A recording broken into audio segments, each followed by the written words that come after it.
Dr. Cláudio Fernandes Correia, neurocirurgião do Hospital 9 de Julho, está com a gente. Seja bem-vindo, viu? Muito bem, senhor. Tudo bem? Tudo bom. E vamos falar sobre um assunto importante, que são os movimentos involuntários. Aqueles ditos tiques, como popularmente se diz, alguns movimentos que as pessoas podem ter de braços, de pernas, e que muitas vezes se pensa em problemas neurológicos apenas. O que são esses movimentos? O que pode ser, doutor? Bom, o capítulo de movimentos involuntários envolve vários tipos, né? Esses que você disse, que são os chamados tiques nervosos, na verdade são um contingente menos importante, porque muitas vezes eles são, principalmente em fase de desenvolvimento, às vezes a criança adquire algum hábito que fica repetitivo e que isso espontaneamente desaparece. Mas os movimentos que de fato merecem assim, uma atenção de grupos, não é só do especialidade na área da medicina, mas de outros também, são os movimentos involuntários da doença de Parkinson, do chamado tremor essencial, que é o tremor mais constante que existe na humanidade. Algumas síndromes chamadas distônicas, em que há movimentos bizarros, amplos, ocupando parte ou todos os membros do corpo. Ainda tem uma chamada síndrome de Gilles de la Tourette, que há contrações mecânicas e também, junto com elas, fala involuntária, a pessoa emite gritos, às vezes até soa como palavrão, às vezes de desenvolvimento, às vezes a criança adquire algum hábito que fica repetitivo e que isso espontaneamente desaparece. Mas os movimentos que de fato merecem assim, uma atenção de grupos, não é só do especialidade na área da medicina, mas de outros também, são os movimentos involuntários da doença de Parkinson, do chamado tremor essencial, que é o tremor mais constante que existe na humanidade. Algumas síndromes chamadas distônicas, em que há movimentos bizarros, amplos, ocupando parte ou todos os membros do corpo. Ainda tem uma chamada síndrome de Gilles de la Tourette, que há contrações mecânicas e também, junto com elas, fala involuntária, a pessoa emite gritos, às vezes até soa como palavrão, às vezes umas palavras assim, olha, veja bem, involuntário. E são palavras assim, de baixo calão, às vezes, exatamente. A pessoa não percebe, não tem um controle. Está falando de repente, e fala uma coisa. Faz o gesto e fala o palavrão. E muita gente pensa que é uma pessoa com problemas mentais, que é um tipo de loucura. Exato. E não é. Às vezes são pessoas intelectualmente qualificadas, trabalham, desempenham na sociedade uma tarefa até bem elaborada e tem a síndrome.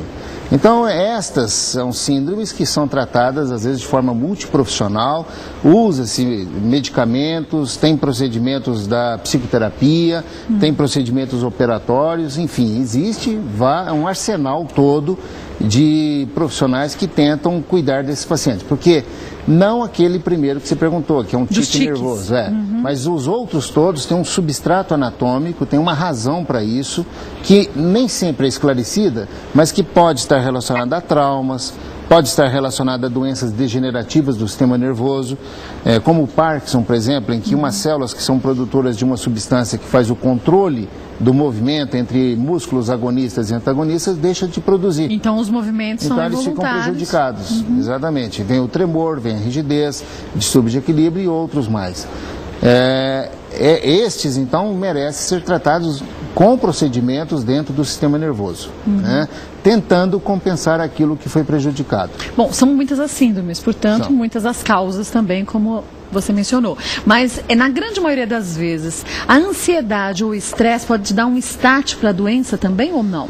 Olha, o start para a doença não, mas com certeza absoluta em todos os tremores, qualquer que seja a forma, a ansiedade, essa preocupação e às vezes se expor a um público, faz com que o tremor ele fique exacerbado, ele fique aumentado. Isso é igual para quase todas as síndromes que são acompanhadas de uma manifestação involuntária. Quer dizer, a pessoa sabe que tem uma reunião importante, sabe que tem o problema e fala, puxa, eu posso ter um movimento ou falar alguma coisa inapropriada. Na hora acaba tendo ainda mais ansiedade. É pior, exatamente. E os medicamentos conseguem controlar isso também ou não? Então, aí você tem controles diretos da manifestação involuntária, área do movimento, mas tem também medicamentos que controlam essa ansiedade.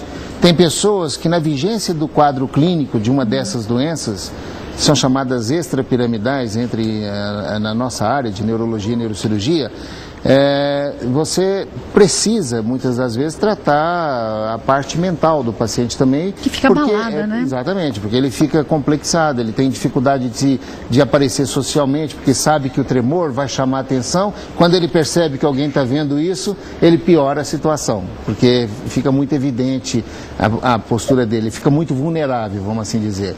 Então, o tratamento desses pacientes, ele implica, inclusive, na reposição do paciente dentro da comunidade, dentro da sociedade, porque alguns ficam reclusos. Tem que ser um tratamento multidisciplinar, muitas vezes. Perfeitamente. Né? É um tratamento que envolve a área clínica, a neurologia clínica, envolve a área da saúde mental, tanto a psiquiatria quanto a psicologia, envolve a área da medicina física, porque eles requerem, evidentemente pela sua rigidez, vão requerer tratamento fisioterápico. Também. Muito importante.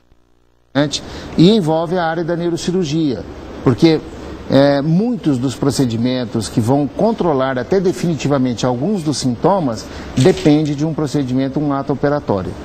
São realizados com o paciente acordado, uma cirurgia simples. Não são cirurgias muito complicadas. Não, são cirurgias simples, embora de alta tecnologia, porque você vai acessar núcleos no interior do encéfalo, do cérebro, que vão controlar aquele tipo de movimento involuntário. São tantas as dúvidas sobre esse assunto que nas ruas, que não faltaram, foram perguntas. Vamos ver a primeira delas? Olha lá. Fazem 2 semanas que a minha mão dorme e o meu olho tem tipo de um espasmo. Eu gostaria de saber se tem relação uma coisa com a outra.